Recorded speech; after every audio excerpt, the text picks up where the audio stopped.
اللہم صلی علی سیدنا محمد۔ بسم اللہ الرحمن الرحیم۔ نبی کریم صلی اللہ علیہ وسلم کی جوانی جوانوں کے لیے نمونہ ہے۔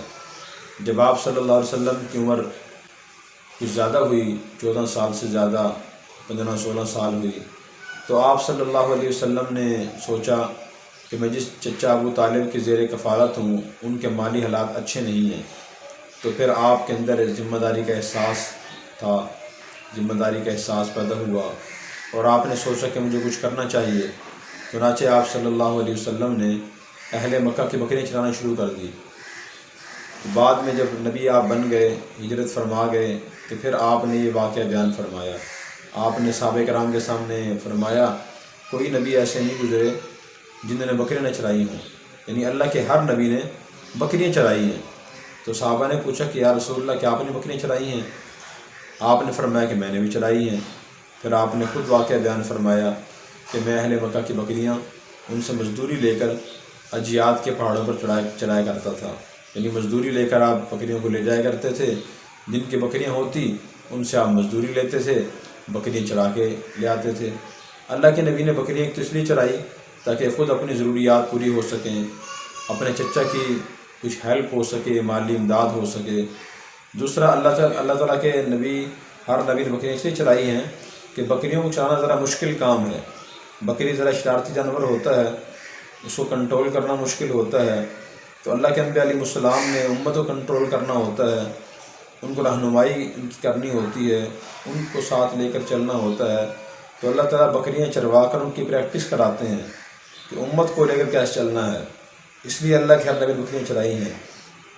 تو آپ کو بکریاں چرانے میں یہ سبق بھی ہے کہ نوجوانوں کے اندر ذمہ داری کا احساس ہونا چاہیے۔ جب وہ جوان ہوں تو ان کو یہ فکر ہونی چاہیے کہ ہم اب کوئی اپنا ذریعہ معاش اختیار کریں، اپنے والدین کی مالی امداد کریں، اپنی ضروریات خود اپنے دست و بازو سے پوری کرنے کی کوشش کریں، کسی پر ہم بوجھ نہ بنیں، یہ ان کی فکر ہونی چاہیے۔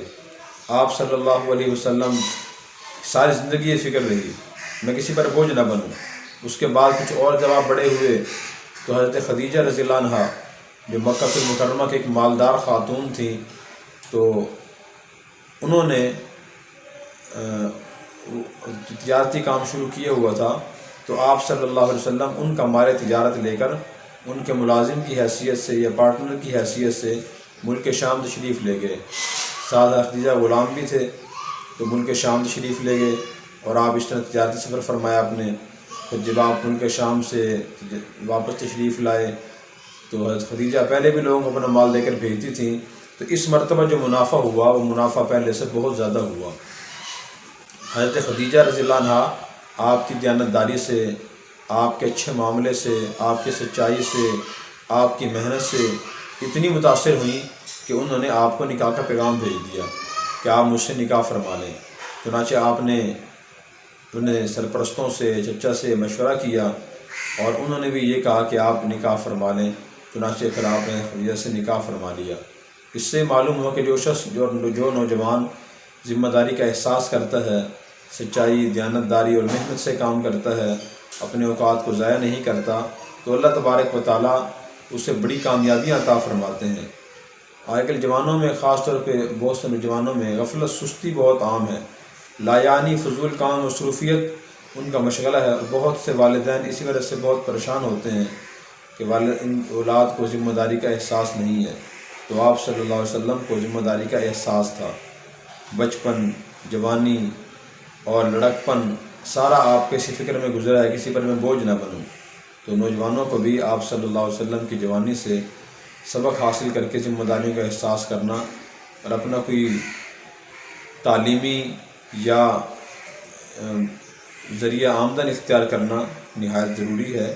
آپ صلی اللہ علیہ وسلم نے ایک صحابی کو دیکھا تو ان سے مصافحہ کیا، ان کے ہاتھوں میں نشان پڑے ہوئے تھے اور ہاتھ سخت تھے، تو آپ نے پوچھا کہ یہ ہاتھ سخت کیوں ہیں؟ عرض کہ یا رسول اللہ میں روٹی کوٹتا ہوں اور اس سے میں رزق حلال حاصل کرتا ہوں، مزدوری کرتا ہوں۔ تو آپ نے ان کے ہاتھ کو پکڑا اور انہیں پکڑ کر اس طرح بوسہ دیا اور پھر آپ نے فرمایا کہ القاسم حبیب اللہ، اپنے ہاتھ سے کمانے والا اور رزق حلال حاصل کرنے کی کوشش کرنے والا، محنت کرنے والا اللہ کا دوست ہے۔ اللہ تبارک و تعالی ہمیں آپ صلی اللہ علیہ وسلم کی زندگی کے ہر مرحلے سے سبق حاصل کرنے کی اور اس نمونے کو اپنے اندر سمونے کی اور اس کی اتباع کرنے کی توفیق عطا فرمائے۔ Subscribe now and press the bell icon. Never miss an update.